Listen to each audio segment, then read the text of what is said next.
আরেকটা সকাল পেয়ে গেলাম। আর আজকে চতুর্থ রোজা, তো ভালোই লাগছে আজকের দিনটা। আকাশটা খুব সুন্দর, রোদ উঠেছে খুবই সুন্দর চমৎকার। আর এদিকে আমি রান্না বাড়া শুরু করার জন্য চলে আসছি রান্নাঘরে। কিছু রেডি করে রাখবো আর রান্না করবো ঠিক আসর নামাজ পড়ে। আসসালামু আলাইকুম এভরিওয়ান, চলে আসলাম নতুন একটা নিউ ব্লগ নিয়ে। আপনারা অবশ্যই ভিডিওটি শুরু থেকে শেষ পর্যন্ত দেখবেন। এখানে অনেক টিপস থাকবে, অনেক রকম কথাও থাকবে যা আপনাদের খুব জরুরি। আর পাখির কিচিমিচি শব্দ, মাশাআল্লাহ, আলহামদুলিল্লাহ। এখানে অনেকগুলো টমেটো নিয়ে নিলাম, আরও কতগুলো দিব, দিয়ে সুন্দর করে কেটে এখন আমি টমেটো টক রান্না করব। তো এই তো টমেটোগুলো কেটে বেছে সুন্দরভাবে পরিষ্কার করে নিয়েছি। এখানে রসুন, পেঁয়াজ আর কাঁচামরিচ দিয়েছি। এখন হালকা হলুদের গুঁড়া, মরিচের গুঁড়া দিয়ে সুন্দরভাবে টকটা রান্না করব। আর এদিকে টমেটো আমি মুড়িতে মাখানোর জন্য একটু কেটে নিয়েছি সালাদের মতো, আর এখানে পেঁয়াজও কেটে নিয়েছি রান্না করার জন্য। রোজার মধ্যে মাছ মাংস খেতে খেতে ভালো লাগছে না, তো ভাবলাম আজকে একটু করলা ভাজি করি, উস্তা ভাজি আর কি, ছোট ছোট উস্তা। বেশি করে রসুন দিলাম আর পেঁয়াজ দিব অনেকগুলো, দিয়ে সুন্দর করে ভাজিটা রান্না করব। আর এই ভাজিটা দিয়েই আমি আর আমার মাই ডিয়ার হাজবেন্ড অনেক সুন্দর করে খেয়ে ফেলতে পারবো। আর সাথে তো ডিম ভুনা থাকবে, তারপর সবজি থাকবে। উস্তা ভাজিতে পেঁয়াজ বেশি দিলে মজা লাগে। আর এই তো আমি অনেকগুলো পেঁয়াজও দিয়ে দিলাম। পেঁয়াজগুলো সুন্দর করে এখন এটাকে তেল মাখিয়ে লবণ দিয়ে হালকা হলুদ মরিচ দিব। আর এদিকে কালকে আরেকটা কাজ করেছি, তোমরা অবশ্যই বলবে যে কেমন হয়েছে। এই যে এই র্যাকটা বারান্দায় ছিল, তো বারান্দায় আগে গাছ লাগাইতাম, তো এসির আউটডোরটা লাগানোর কারণে এখন আমি এই গাছের এখানে যেতে পারি না, এই র্যাকটার কাছে, কারণ আউটডোরটার পিছনে এই র্যাকটা আটকানো ছিল। তো আমরা মেয়েরা সংসারে কোনো কিছু কিন্তু নষ্ট করতে চাই না, সব কিছু বাঁচিয়ে রাখি।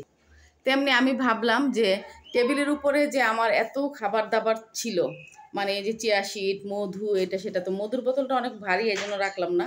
আর এমনি ছোট ছোট বয়মগুলি সব আমি এটাতে রেখে দিছি। দেখো আমার নেসকফি, তারপরে এই যে মেথির গুঁড়া, তারপরে চিয়া সিড, ইসবগুলের ভুসি, তোকমা, মেথি, কালো জিরা, তো এগুলি আমার সবসময় খাওয়ার। তো এগুলি আমি এই র্যাকটাতে সুন্দরভাবে সাজিয়ে রেখেছি। তো বন্ধুরা কেমন হয়েছে কমেন্ট লিখবে। আসলে কোনো কিছু ফেলে দেওয়া ঠিক না, কাজে লাগানো দরকার। তো আমি মনে করছিলাম যে এটা আমি কিছুই করব না, ওই বারান্দায় পড়ে আছে, রোদে নষ্ট হচ্ছে, বৃষ্টিতে ভিজতেছে। কিন্তু এখন চিন্তা করে দেখলাম, যেহেতু কালকে আমাদের ড্রিল মেশিন, মানে ড্রিল মিস্ত্রি আসছে, উপরে থাই গ্লাস লাগাইছে, তারপরে আমাদের ঘরেও আমি অনেকগুলো কাজ করাইছি, তো এটাও লাগিয়ে নিলাম। এর পিছনে ডোরবেলটা আলিজা খুলে ফেলছিল, এটা একদম ঢিলা আর খুলে ফেলছিল, এটাকেও কালকে লাগাই ফেলছি, দুই রুমের। এখন এই যে ঝড় বৃষ্টির দিন আসতেছে, এখন দরজাটা আর বাড়ি খাবে না বাতাসে, এই যে এখন আটকায় থাকে সুন্দরভাবে। তো এই কাজগুলো কিন্তু আমরা মেয়েরাই সুন্দরভাবে এগুলি করি, কারণ এগুলি হাজব্যান্ডরা দেখে না, কারণ ওরা অফিসে থাকে, সারাদিন অনেক বিজি থাকে, আর এগুলি দেখারও তাদের সময় নাই। তারা ইনকাম করবে না, ঘর সংসার দেখবে, ঠিক না? হাজব্যান্ডের কাজ হয়েছে ইনকাম করা, বাইরে অফিসে কাজ করা, আর আমাদের কাজ হয়েছে ঘর সংসার দেখে শুনে রাখা। তো এই তো মোটামুটি সবগুলো কাজই সুন্দরভাবে গুছানো হয়ে গেছে। আর রোজার জন্য কলাগুলি খাওয়া হচ্ছে না, একটু ইয়ে হয়ে যাচ্ছে, তো ভাবলাম যে আজকে ইফতারিতে কলা বলবো খেতে বাচ্চাদেরকে, নষ্ট করে তো লাভ নেই। আর এদিকে টেবিলটা আমার কাছে অনেক হালকা লাগতেছে। আগে টেবিলে সবগুলো বয়ম এখানে আমি রাখছিলাম, এখন দেখো কত সুন্দর, একদম ফ্রি ফ্রি লাগছে, এখন ভাল লাগতেছে। রোজার মাস বেশি বেশি ইস্তেগফার পড়তে হবে। হ্যাঁ, সব সময় যখনই আমরা সময় পাবো, রান্না করতেছি, কাজ করতেছি, ইস্তেগফার পড়তে হবে বেশি বেশি করে।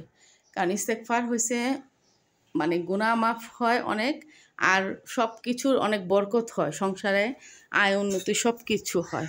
ইস্তেগফারটা সবসময় ইনশাল্লাহ সবাই পড়বেন বেশি করে। আর চতুর্দিকে তো পাখির কিচিরমিচির শব্দ, কাকের ডাক, সব কিছু মিলিয়ে অসাধারণ পরিবেশ, সব কিছু মাশাআল্লাহ, আলহামদুলিল্লাহ, সব কিছুই আল্লাহ পাকের দান। আর এই দেখেন জাম গাছে কত সুন্দর ফুল এসছে, জাম ধরবে কিছুদিন পর। এটা কিন্তু জাম গাছ, আমি যেটা ক্যামেরাতে আপনাদেরকে দেখাচ্ছি, এটা জাম গাছ, আর জাম গাছে অলরেডি ফুল চলে আসছে, মাশাআল্লাহ। তো সবাই ভালো থাকবেন, সব কিছুই আল্লাহ পাকের নিয়ামত। আসলে আমরা ফল খাচ্ছি, যাই খাচ্ছি, সব কিছুই আল্লাহ পাক আমাদের রিজিকে নির্দিষ্ট করে রাখছে, তাই জন্যই কিন্তু আমরা পাচ্ছি। তো সবসময় আল্লাহ পাকের শুকরিয়া আদায় করব আমরা, প্রতিটি মুহূর্তে, প্রতিটি ক্ষেত্রে, কারণ আল্লাহ পাকের রহমত এবং ছায়া ছাড়া আমরা কিন্তু চলতে পারবো না। আল্লাহ হাফেজ, ভালো থাকবেন সবাই, সবার জন্য দোয়া এবং শুভকামনা। ভিডিওটি ভালো লাগলে সবার মাঝে ছড়িয়ে দেবেন, দেখার জন্য, শেখার জন্য। আর এই তো সবার জন্য শুভকামনা, দোয়া এবং ভালোবাসা। আসসালামু আলাইকুম, আল্লাহ হাফেজ। পাখিগুলি কি সুন্দর উড়ে যাচ্ছে, দেখেই ভালো লাগছে। আকাশটা কিন্তু আজকে বেশ সুন্দর, একদম রৌদ্রময় আকাশ, ভালো লাগছে।